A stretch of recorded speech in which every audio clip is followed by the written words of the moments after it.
It's good to have you, Ross. We are just getting started. You might have heard my very introductory couple of remarks there. Again, happy to have everyone here with us this afternoon. We're going to go ahead and dive in. You may remember that several weeks ago we were meeting to talk about network administrator, and DCYF put a pause on these meetings because we wanted to really dig into the feedback that we were getting and do some sort of resetting of what we're doing. I'm not going to bury the lead here. We do want to proceed with network administrator, but we'd like to do it in a modified fashion based on some of the feedback that we've received from you. So we'll walk through some of that today, and we'll share some slides with you. Barbara and I can kind of talk through that with you. Secretary Hunter here wanted to join us today to talk about just in general what we're trying to achieve here and some of the importance that he sees in this effort as well. Ross, did you want to talk now, or do you want us to kind of walk through and do you want to talk later? Well, I mean, there's a slide deck that's very short that says why we have to do this. And the short summary is the law requires us to do this. And we think it will work better for providing our services to families. We don't think that we can. Both of these sets of services are critical in having a successful child welfare system. Family time is causally linked in research to reduced length of stay, to increased reunifications, to much more successful outcomes for most kids. We want to deliver that. We think we can deliver it much more effectively with a network model and not have our caseworkers running all over the place, delivering a lot of things. We want to drive financial resources into this, and you've seen us push pretty hard to increase the rates in this space so that it was feasible to do. Incredibly important for all kinds of reasons. Combined in-home is the same way in that we have a core belief that the quality of and the availability of a service network is absolutely critical. And we have had a number of court cases recently in the Supreme Court where I mean, pummeled is a good word for like how we're being required to provide services, or we will be unable to keep children safe. And so we have to have a way that does this. What we're doing today is not as effective as we would like, and we're proposing a change here. We're going to do a change. So we've spent a lot of time listening to folks about how to do this, but we think we've got to an answer. So Steve, and I'm happy to be here and answer questions or whatever. Why don't we go through the material though? So I'm not asking questions without you knowing what we're going to do. Sure. And some of this material is, you referred to some of it already. Some of it is review from the first kickoff webinar that we had around network administrator. So as Ross just noted, one of the expectations that we need to meet is that we expand the network administrator to encompass the entire state. So, this is something that we've been talking about even all along the way with all of you, that this is one of the factors here that we're trying to make sure. Law requires it. Yeah. If we move on to the next slide, please, Emily. Thanks. There are other things, and again, this is essentially a review from the first time that we talked about this. But what we're looking to do, of course, is improve outcomes for children, youth, and families in general through the work of the network administrators. We're looking to prevent placement in out-of-home care, increase timely reunification, and minimize and address impacts of trauma. And we do believe that network administrators have a role in doing all three of those things. Looking to increase service availability, so there's service gaps, eliminate wait times, and streamline the referral process. We've seen this occur in the work that we've done in regions 1 and 2 with the network administrator, and we'd like to take that statewide. And also create more community-based service organizations, so connected to the communities that they serve. really looking to stand up culturally responsive services, and look to requiring to accept all referrals in the service area. One of the things that we experience quite a bit is we'll make a referral, and if it isn't accepted by one provider, then it has to cycle to another and then potentially to another, and sometimes it creates great delays in service acceptance. I'll head on to the next slide, please.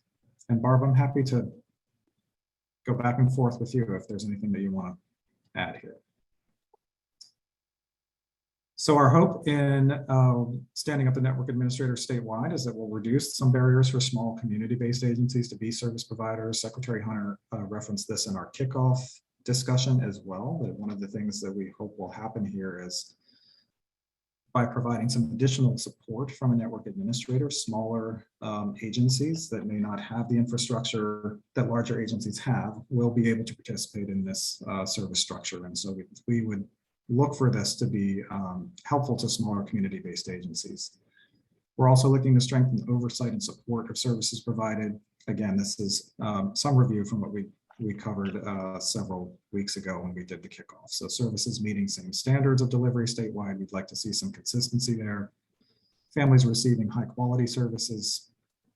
Providers that are supported to provide those high quality services. So where we can look at professional development and training statewide, we'd like to be able to do that in the network administrator context. And then that's that fourth bullet point there, seeing that infrastructure for training, onboarding, and support of providers. Now, here's so where we want to. Yep. I'm going to shift the ball. I was going to hop into that. Yeah, I was going to hop in so you didn't have to do all the talking, Steve. We didn't practice this too much. This is where we really hop into where some of the shifts and where some of the things are still the same based on our prior meetings that we've been having before we took a pause. So we are going to move forward with expanding network administrators statewide. As a reminder, the existing contract for network administrator in regions 1 and 2 does end June 30th of 2023. The new contracts will be effective and go in to move forward with services July 1st of 2023. Those contracts will include both family time and combined in-home services. The change is that the network administrator contracts for regions 3, 4, 5, and 6, so Western Washington, will cover family time only. The network administrator contracts on the western side of the state for this contracting cycle will not include combined in-home services. Those contracts will go into effect July 1st, but there will be delayed implementation for October 1st of 2023. And that is really to allow some ramp up time both on our side in terms of the supports and the technology changes needed to move that forward, as well as the transition for the infrastructure within the regions. Barb, it may be worth Yeah. quick clarification that on that third bullet point, that they will cover family time only in this stand-up phase, but ultimately we would like network administrators statewide to also include combined in-home services. Yes, that is the long-term intent. This current contracting cycle will be for family time only. I believe, in case I misspeak, where these contracts will go through June 30th of 2025. I think is what we were looking at for that contracting cycle. But ultimately, we will be looking at the western side of the state providing combined in-home as well as family time. Some additional decisions and looking back over some of the comments and questions that had surfaced through our prior work. The catchment areas will be our current regional boundaries. So each region will be a catchment area. Network administrators will not be required to be service providers. I know there had been a lot of questions about that. And network administrators will be able to potentially serve more than one catchment area. So those are some of the decisions to date that have been made regarding the implementation moving forward. Next steps, we are going to be coordinating meetings. So this was a clarification we wanted to be sure to make. The contracts, the network administrator contracts that we are looking at establishing We will be basing them off of the existing network administrator contract, although there will be some changes, but it will not be a major overhaul revision of the contract as we originally had launched to do there, but there will be some changes. And we'll be having some meetings with Finn as well as providers around lessons learned through the current network administrator contracts for that feedback to help us understand both implementation and potential revisions to the contract. The family time and combined in-home program managers, so Caitlin and Delton, who you all know and have worked very actively with, will continue to work with all of you regarding your specific program services areas. And we're in the process of finalizing what the procurement timeline and process will be. And as we are able to disseminate that, we will get that out to all of you as well. Okay. And that actually brings us to the end of our slides. Thanks, Barb. And I think, go ahead. No, I was just going to say, so this is an opportunity if there are questions for follow-up for folks to.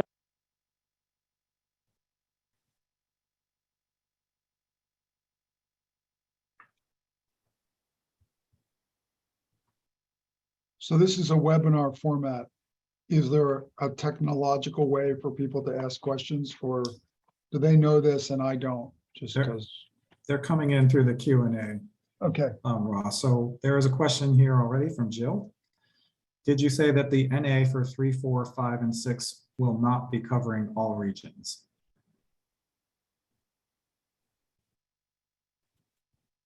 So I guess trying to say it as clearly as possible. So each region will be a catchment area. So each region will be an independent catchment area.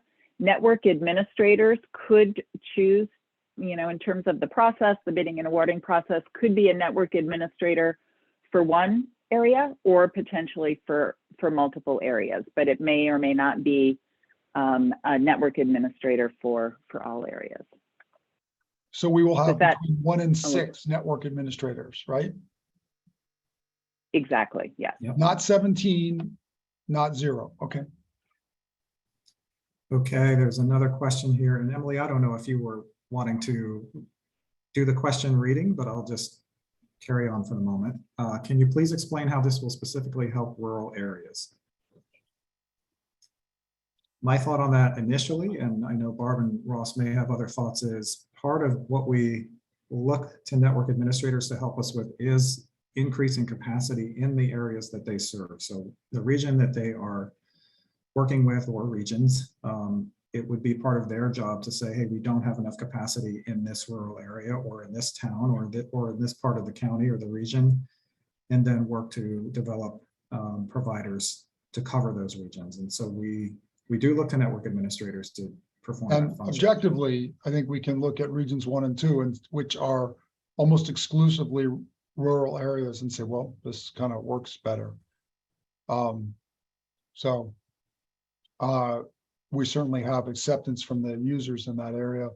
It objectively works better, and it experientially works better in those rural areas. I think there's some overlap we can talk about on how we want to work with the tribes here that I think has some working out still to do.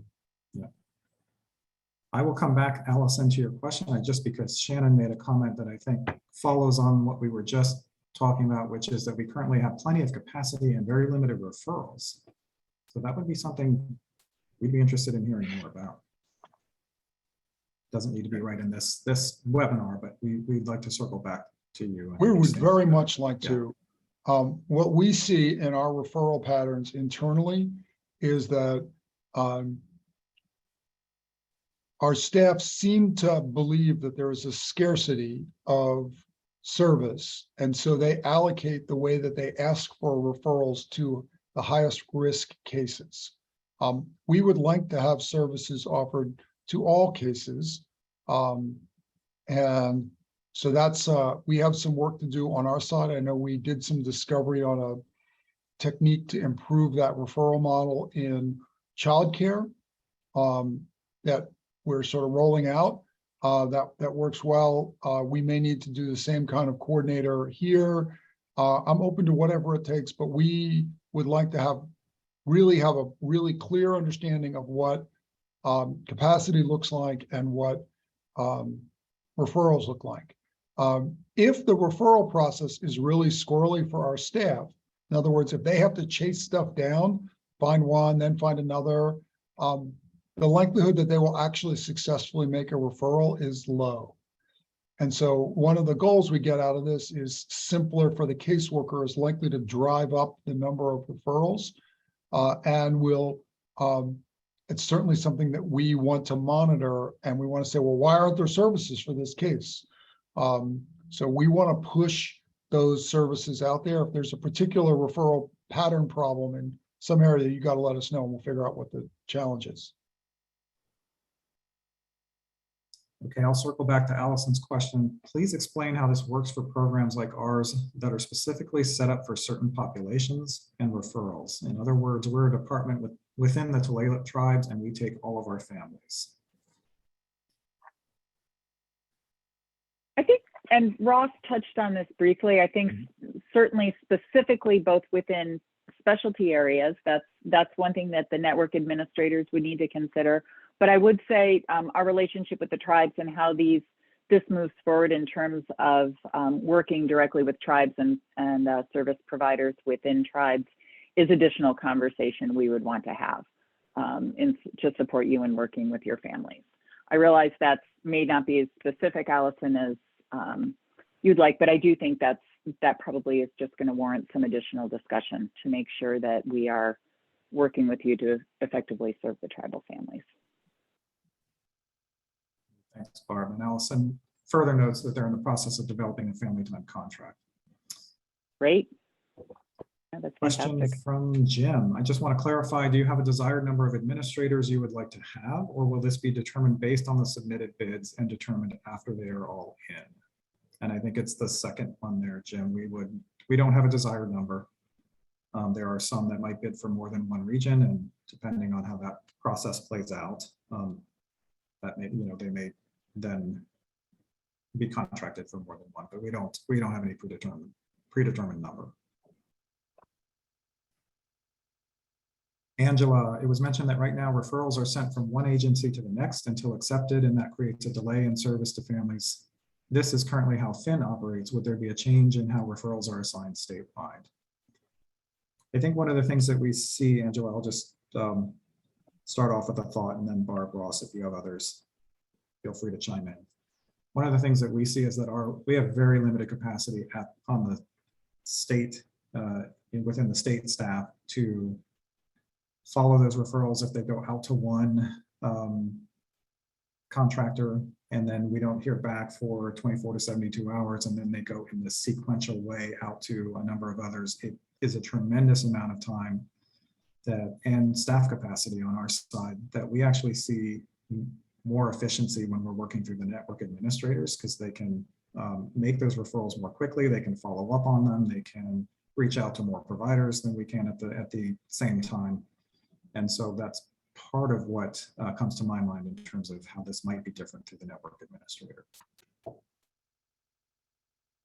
I also think, Angela, that's a good example when we do the sort of the lessons learned conversation and what has worked and what has not worked under the current model. That would be sort of really helpful information. And certainly I'm not minimizing.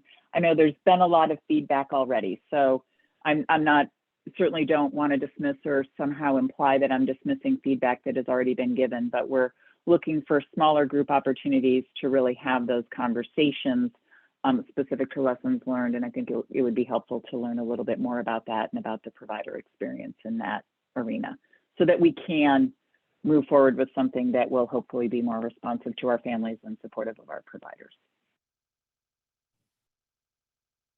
Okay, another question from Angela. Has the department been able to look and understand data when it comes to why certain referrals are being rejected by multiple agencies?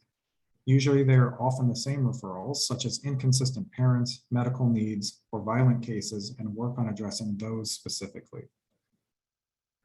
And I think, Angela, that's a great point, and we have not had the data we've not had the data that we would really like to have in this space to be able to analyze it. I think what you bring up is something that as we develop this going forward, we're going to want to really work with all of you on, like, what is it that you're seeing and how can we analyze that information and begin to address those the way that you're pointing out. We have not been able to do that to date. And we need to provide these services to all of the children involved in the system.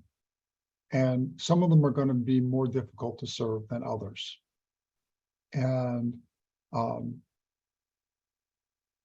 couple ways that we can do that when we look at our existing systems.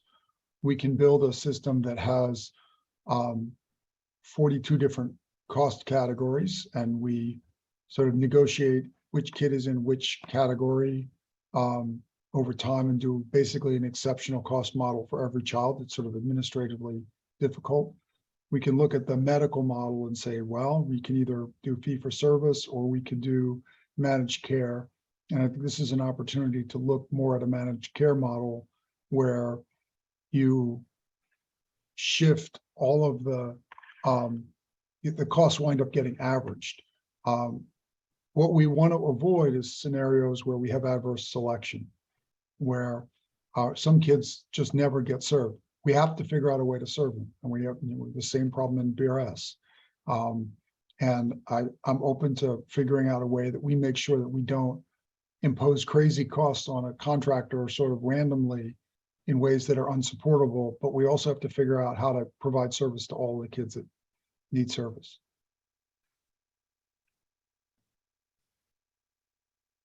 Okay, and from Elizabeth, can you explain further what the plan is for the region 3, 4, 5, and 6 combined in-home? It was not on the slide with family time. Sure. So at this point for regions 3 through 6, the practice and the move for region or for combined in-home will be practice as usual, continuing to work with Delton and the regional leads. Maria Zablowski is a senior administrator also working with Delton, and we're looking at how we can provide additional support and infrastructure in the short term while we determine how to move forward ultimately long-term with network administrator for the full state. But for the time being or the immediate future, it will be sort of business as usual in the sense of how referrals are managed at the regional level and working with providers. Okay, next question. How much oversight will the network administrator have? Has any of this changed based on feedback? I think there are at least 2 ways in which oversight is built in. One is our contract monitoring process, so the network administrators will all need to take part in that. And we have our performance-based contracting effort that network administrators will need to fold into as well. So there will be oversight efforts there for all the network administrators. Barb, I don't know if there are other thoughts that you have on that as well.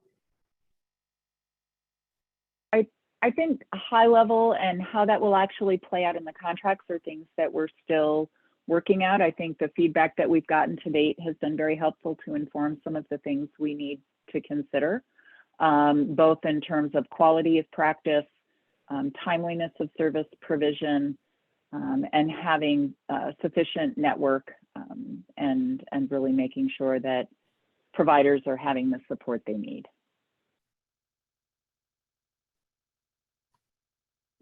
Okay, and Deborah asks, how will data be collected to measure and evaluate that network administrators are being effective towards DCYF goals? And that is a million-dollar question, Deborah. We are working on data systems constantly, and as you know, Sprout was the data collection system for family time and continues to be at this point. It does not collect all the data that we would like to in order to be able to measure and evaluate everything that we would look to evaluate in the family time space. So we're going to need to have ongoing discussions about data collection, what we need in that space, and how we're going to accomplish that. And I see Secretary Hunter came off mute. Yeah, because I wish it was $1 million problem. Right. Well, it's at least 20 million. Bigger problem than that. But the state has this problem, and there's a lot of interest in solving this more holistically. Many of you have clients that are not just us. We're not your only purchaser. There's a private visitation model. Lots of people get care that's paid for by their insurance company instead of by us. And we need to have a way to manage referrals that is reasonably consistent across all these spaces. We are going to want to refer youth from juvenile rehab for many of the same services that are in combined in-home that are appropriate for them. Functional family therapy, and so we have to find ways to cost allocate to different places. We would like to have, obviously there's big networks, the medical networks that want to do referrals, and it's really a terrible world if every clinic that we have has to be like the restaurants are with you'll go to the front desk and they'll have a DoorDash tablet, and they'll have an Uber Eats tablet, and they'll be getting these things will be binging at different places, and they've got all these different referral systems. We got to figure out a way to not do that in this space and to share information about the clients in ways that has some privacy protection. It's not a trivial problem. And Sprout is not an optimal solution. It's what we have right now and works in family time.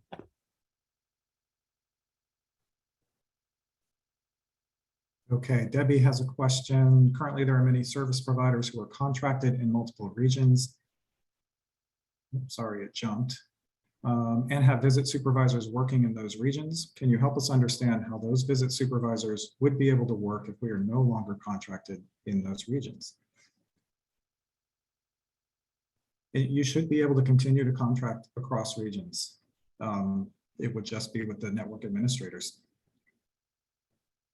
There are some organizations now that deliver visits across multiple regions, as you noted, and that really should not change going forward.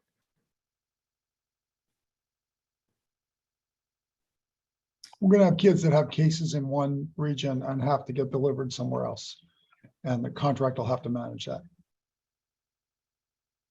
There's a comment here: high quality services require experienced and trained providers. Most of the challenging cases need family preservation service prior to evidence-based practices. Please consider increasing the FPS rate, as the latest increase was minimal. Okay, we'll take that. I hear that. Yep. Be good to have a cost model for that would help us make that argument to the legislature. I mean, FPS is a really important investment, and it's a way that we can keep some kids out of dependency. It'd be a huge improvement to make that work better. Love to work with you on figuring out what an appropriate rate is. Yeah. Stephanie has a question. Concern was shared previously about a network provider also being a service provider. The concern being the provider would have priority to the visits and other providers in the area would not. I see the change made is that they don't have to be a provider, but the concern is that they are or could be a provider. Barb, I know we have talked about this quite a bit. I'll pass it to you. Yeah, I think just piggybacking on the brief bit that Steve just said, we discussed this extensively in making the decisions, around how we would move forward. Part of the process and the contractor is understanding really how that would be addressed so that providers are supported to be able to continue to provide services in a network. I think I understand that until something comes out and a contract is seen and it rolls out, it's hard to otherwise say that we heard loud and clear that was a concern. I can tell you we heard loud and clear that was a concern. And part of our internal discussions have been figuring out how to account for that concern and support, equitable distribution and support of our providers and referrals.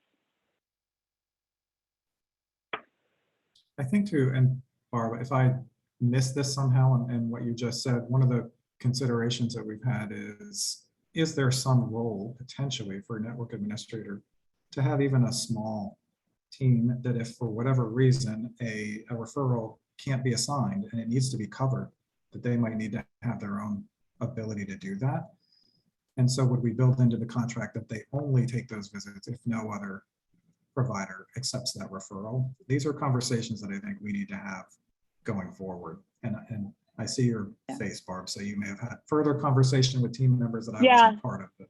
No, I would say, I think that's a great example and just reflects where the questions still lie. I think we don't have an answer. We don't have clarity on how that would move forward, but other than clearly recognizing and hearing loud and clear that it was a concern for contracted providers, and it's something we need to consider as we look at how the network administrator program or that contract is going to be implemented, and ultimately what the structure of that contract will look like.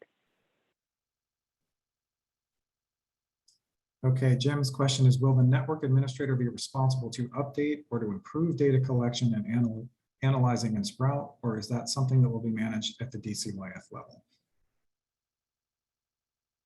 So Sprout, and what happens and what can and can't be done in Sprout itself will certainly fall to DCYF, to the extent we're able to make changes or engage in partnership with providers to identify potential changes, which any changes will be extremely limited with this current platform. That will, we'll partner with providers where we can. In terms of utilizing data and understanding what's happening within the network area covered by a network administrator, and using whatever the data system is that's set up, there will absolutely be a strong role for the administrator in understanding, monitoring, and addressing areas of performance improvement needed within their network. So there will be pieces set up. In terms of Sprout, that's primarily ours to try and figure out how to navigate. Okay, Angela asks, will the rollout of the new network administrator, of the new network administrator, are there planned changes to add further data capacities for providers and network administrators to better determine performance and trends? I think that piggybacks on to my last answer. Some of that links into the conversation or presentation a little bit earlier by Secretary Hunter around our system and what we hope for, what are short-term limitations versus long-term system capacity. I think we certainly would like improved data, and not, for us as well as for providers. And that's something we're going to be looking at, is how we can strengthen that so that providers have it accessible for their use, as well as our use in larger scale reporting. Okay, another question here. Will network administrators in different regions have the authority to set different reimbursement rates, resulting in agencies having to operate differently in each region?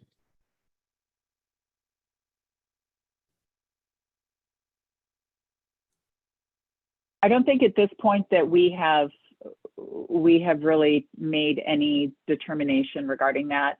I think, Angela, I'll take that as flagging that as a question and potentially a concern. And so we will flag that to make sure that we're considering it and addressing it as we move forward. And Jody notes, Stephen, you just mentioned that family time providers would have a contract with the network administrator. Just want to make sure I understand this correctly. I'm sorry, the questions are moving around. At past meetings, DCYF mentioned current providers could be an employee, which is not ideal for any of us.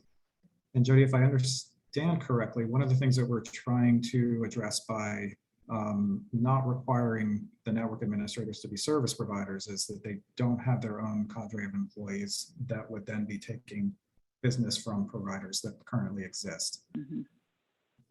You can subcontract, however, with network administrators. So anyone who is currently providing a family time service, I can't easily imagine a scenario where we would not want that agency to continue to provide family time services in whatever regions in which you're operating.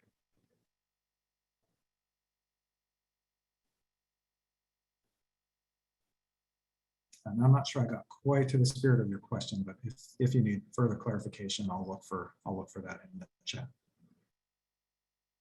Val has a comment here. Angela's question about data regarding certain referrals goes to support current providers as well as actual participative families. If you have a list of referrals that cannot be served, often financially, due to no-shows and canceled by parents that aren't paid, it makes it appear as though there is a capacity need or families are not being served. In reality, those families have been served repeatedly by many, if not all, agencies in that area. That data is important in relation to area administrators because you can't have someone come and make new providers, which then ends up with less actual viable referrals for existing providers. This is also why having a provider as the area administrator is detrimental to other existing providers, as they can take viable referrals before giving them to all other referrals.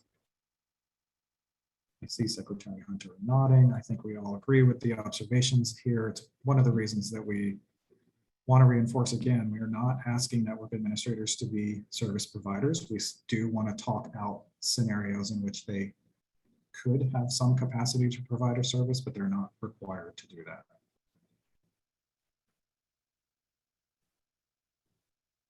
I think we hear the pretty consistent Yeah. layer of concerns about cherry picking, about, of how do we make it so that everyone has a fair opportunity to be competitive here. And I hear that set of concerns. We're interested in having as many of you be in business as is humanly possible. If I've got parents that are repeated no-shows, I need to be able to report that to the court. Like, I can't just say, oh, no, we've never done any visits because the parent refuses to do them. We lose that case under the current set of legal environments. So we want to say, well, we showed up with the kid as scheduled on Tuesday at this time. The parent was, like whatever, and we can sort of print the record out for the court. So I hear you on the challenge of making sure that we are fairly managing, however the bidding or whatever the hell process gets used to allocate visits to people, and that there isn't financial favoritism, intentional or not, involved in that system.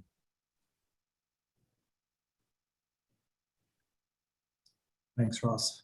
Next thought here, if awarded the contract, how much time would there be to develop our program and build our subcontractor network before we go live? And what we'd anticipate, this is why we built in a delayed implementation for regions 3, 4, 5, and 6, because we would look to awards being made, I'm looking at you, Barb, sometime in April. The contract would actually, so you would, whoever is awarded the contract would know in April. The contract is executed July 1st of 2023. But between April and October 1st, the time the person's made aware that they've received the contract and then having to go live with visits is about 6 months built in to build up the infrastructure and the subcontracts.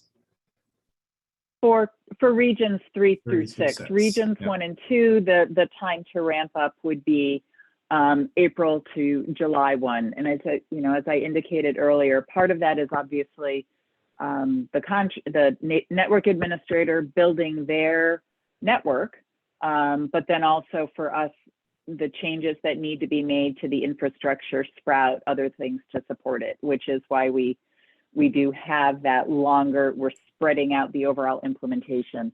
Due to the region 1 and 2 contract ending June 30th, we didn't have a choice for that delayed implementation.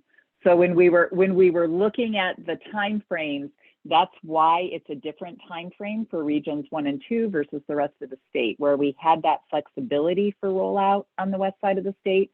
We didn't have the flexibility for the east side of the state. So that is the reason for the different time frames in the different areas. Thanks, Barb. And I think that gets to, I will come back to, I'm just going to skip a question for a second because someone asked, is the delayed implementation for regions 1 and 2 basically signaling and understanding that Finn will stay in those regions? And no, it's because of the circumstances that Barb just described. Will we be paid by mile 0 for travel, or will there be any change in that payment amount?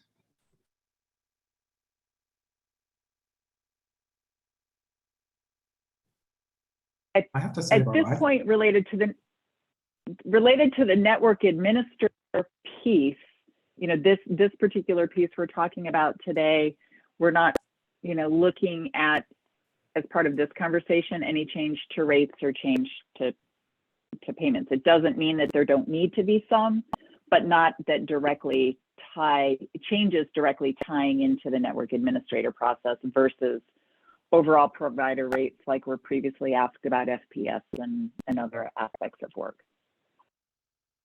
I don't know if that makes sense. Okay, we can always come back if there's additional clarity needed there. We'll look for that in the chat. Jody comments, if the network administrators have a choice to be a provider, we current providers could easily be eliminated. It wouldn't be in the network administrator's interest to keep us contracted if they are to provide their own team.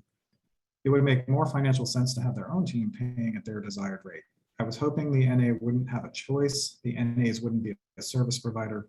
As a small business owner myself, I see my business being completely shut down. And Jody, I want to echo what Secretary Hunter just noted a few minutes ago. We really do see this issue and want to reinforce that we would like to see everyone in business that's in business today. And we are not looking for anyone to be shut down.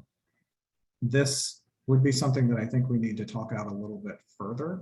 We did talk for quite a while, and I think Barb noted this earlier, around kind of the pros and cons here about whether we should bar network administrators from being service providers altogether or just not require it.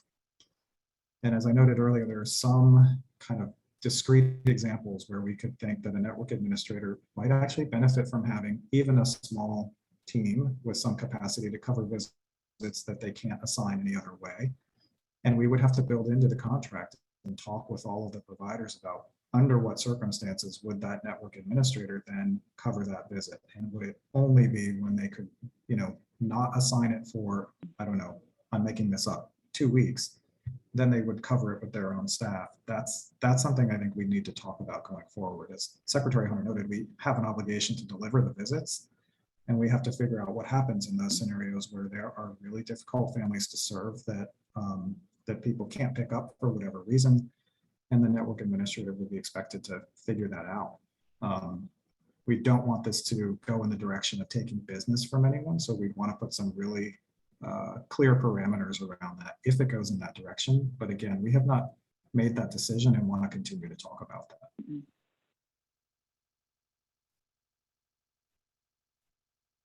Okay, is there a preliminary financial requirement to apply for a network administrator, and at what capacity is the department providing upfront financial support for network administrator applicants? That's a good question. I don't know of a preliminary financial requirement. Barb, I don't know in your talks with. I don't, we haven't discussed that in terms of a preliminary financial requirement. I think in terms, we have not addressed at this point providing upfront financial support for infrastructure to start that work. I think it'll something we'll need to take back to determine whether or not it's feasible. I don't, my initial reaction is that we probably would not have the capacity for startup costs for network administrators, but I do want to make sure that I'm not just speaking completely off the cuff, and I get input and feedback from others who may know more than I. So we'll flag it as something that we need to take back for discussion. Okay, and will an application packet be sent out to all contractors to apply as a network administrator if interested, and when will that occur? So we will be providing more information about the procurement timeline. We're still working on nailing that down. When the procurement goes open, it will be open for applicants. And so we certainly will be sending it out through our network as an open procurement. So you all will be aware of when it's coming and know the timeline that we'll be working with.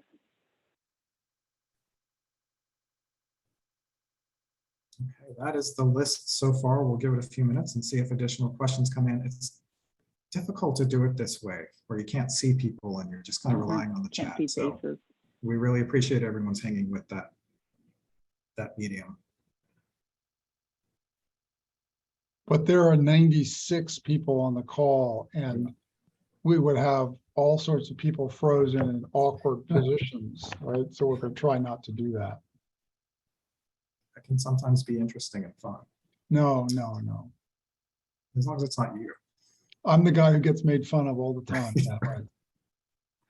and Barb. Mhm. Okay, Jody has another comment here. I'd be interested to know what is the data showing how many families are not getting visits because of a lack of providers. I'm hearing that DCYF doesn't have this data. Is this correct? If the network administrators are being needed, the data should be provided to us. So we have about 6,500 kids in out-of-home care. Maybe 1,500 of them are legally free. So there's like 5,000 kids that need visits, 2 visits a week, 50 weeks a year. That's 500,000 visits. We're not providing 500,000 visits through this network. I would love to be providing 500,000 visits through this network. So a lot of visits happen through the relative who's hosting the kid, takes them to the visit, or the caseworker does it because they can't get a contractor and then writes it into FamLink in some text string that you can't figure out later. So the only data that we have is data from Sprout, and covers, I don't know, sort of a third-ish of the space, and it's inadequate. One of the things that we're trying to do is get all of these visits into one system so that I can report it to the court in a consistent way, and so that I can actually do that analytics.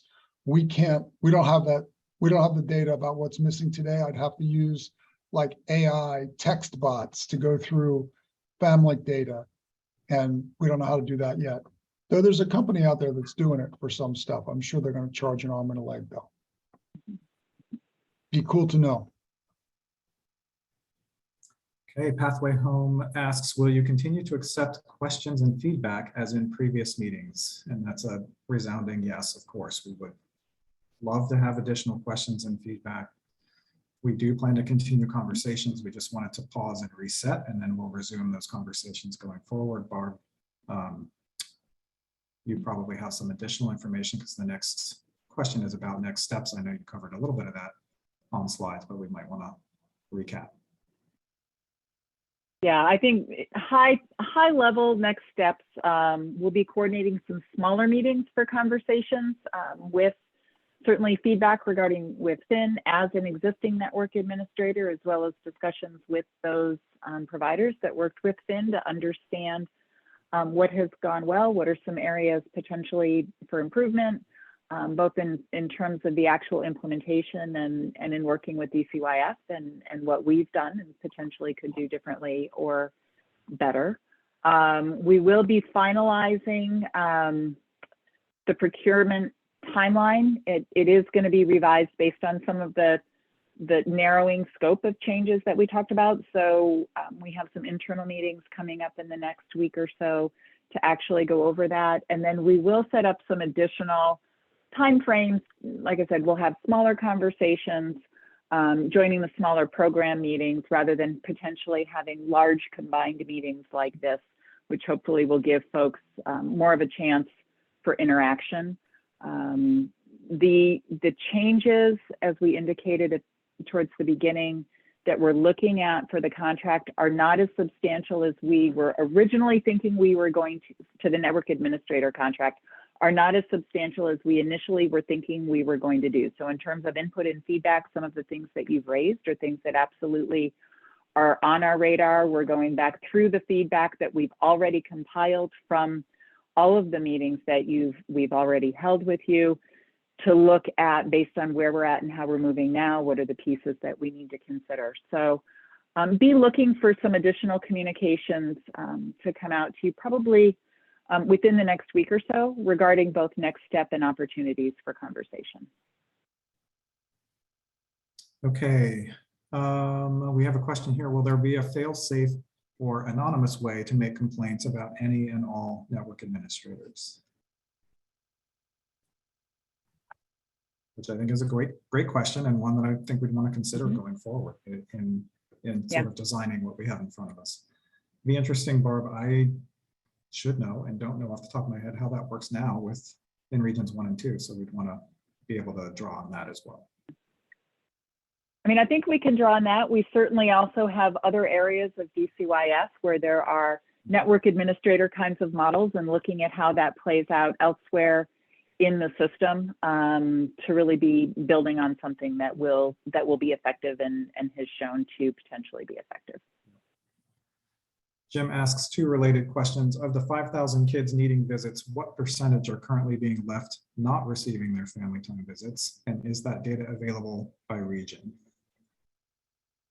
No to the second, and I wish I could answer you on the first. We just don't have a structured way in FamilyLink to be able to say who's getting this and who's not. It's very frustrating to me. Another question related to data: is Sprout being updated to be able to accommodate all the data that is needed, or will there be a new system implemented? Yes. Yes, it's being updated, or yes, there's a new system. Good question. There are some pretty significant limitations to the changes we're going to be able to make to Sprout. Within the child welfare system, long-term, we're looking at CWIS, which is a complete overhaul of our data system. So think, for those of you who are familiar, to reference FamilyLink. And so we're working with IT around what would be a platform that would help us gather the data we need long-term and would interface with that system. Short-term, we're going to do whatever we can in Sprout, but it's likely to be pretty limited in terms of changes. I'll come back to Jody's comment in just a moment, because Lori asked something that I don't want to get too far from what you were just saying a minute ago, Barb, about, she's asking, what are some of the other similar models you referred to? I was thinking over in the early learning system and some of those other programs where they manage large volumes of contracts and have subcontractors. So just understanding if there's things in place, I want to not be stuck to only knowing what we know through Fin. And really do that exploration. So we do this with Thrive. We've done it with ECAP, with how we do external contracting in this space. We have a model that's similar to this in Birth to 3. And like it's they're all different. And we can, and which my sense of order would like them all to be more similar. But I can only make so many things change at the same time. So I'm limited in that. Stephen, Barb, smile Riley, because it doesn't seem like I'm on a change diet, but there's a bunch of places where we do similar things, and we should learn from them and continue to evolve in a better direction. Okay, Jody has two related questions / observations here. One is, I have visits that are only court ordered one time a month. This would change the data you were referring to, in parentheses, 2 times a week. How many families in Sprout are not receiving visits because of lack of providers? Can you provide us these numbers? My point for asking is that I personally believe the data would show a very tiny amount of visits are not happening because of lack of providers. As another provider mentioned, we are not at capacity. And then related to that, I was under the impression that this is being mandated because visits are not happening. What data was provided to legislature to show? How many providers do I have in King County today that are doing visits in King County? I have 1/3 of the kids in King County, and I don't think we have any. So, I mean, this is not a case where the existing system is functional. I have caseworkers driving all over the state trying to do this, and then they can't handle other calls at the same time. It's a very challenging environment for that. There are probably catchment areas where we have adequate capacity, but there are certainly areas where we do not. Lisa McKee notes you have 8 providers serving King County. Okay, great. Lori, following up on her previous question, so basically where you have a primary entity that then manages all of the contracts in that service area. So yes. Leanne notes, additionally, parents are refusing to do their full amount of hours and are opting for less hours and less days per week. Jody notes she's in King County and there are quite a few providers in the county. Okay. And then Allison adds, we're looking to get the contract because so many tribal families are not getting their visits and the number of sibling visits is close to none. And we would love to have more visits. Visits provided through you guys instead of provided through our caseworkers are covered in the revenue or in the budget forecast. So we can expand that offering as much as we want. And it's a better way. We think using you guys is a better way than having our caseworkers do it. And so we want to do more. We want to do more business with this group of people rather than less. Oh, Steve, I'm sorry, That I might have to be- leave. I have a commitment in Seattle and I got to leave here right now. So Understood. I was going to say that might be a great place to conclude. thank you. We'll see you next time, Ross. And Thanks. thank you all for attending. I recognize that we're moving people's cheese around. Okay, we are right at 4:59. We're going to go ahead and try to tie up at 5 o'clock. One last question here. I think I skipped over a few comments in the chat. But Jim asks, will the new contracts implement a requirement for fair business practices, such as fair and equitable distribution of the referrals? And if not, is this something you intend to discuss? And I think we can absolutely discuss that. Mhm. This will not be the last conversation we have. We just wanted to get this started, kind of let you know what our intent is going forward. I want to echo again for at least the second time what Ross has communicated. Want to do more business with the folks on this call. This is not intended to cause anyone to lose business. So we do want to talk with you about then what that should look like. And there will be some information coming out from Barb and the team around next steps and additional conversations. So we really appreciate the time that you've spent with us today. Yes, I just want to echo Steve's thanks for your participation this afternoon, and also reinforce that the feedback that you've given to date through the process that we embarked on earlier this summer has not been dismissed, is not lost, and is certainly information that we are going to also be incorporating to the work as we move forward. So while certainly I want you to feel comfortable to submit additional questions and submit follow-ups and request clarification, also know that anything you've already shared is going to continue to be part of what we consider as we move forward. Okay. Thanks, everyone. We will be in touch. Have a great weekend.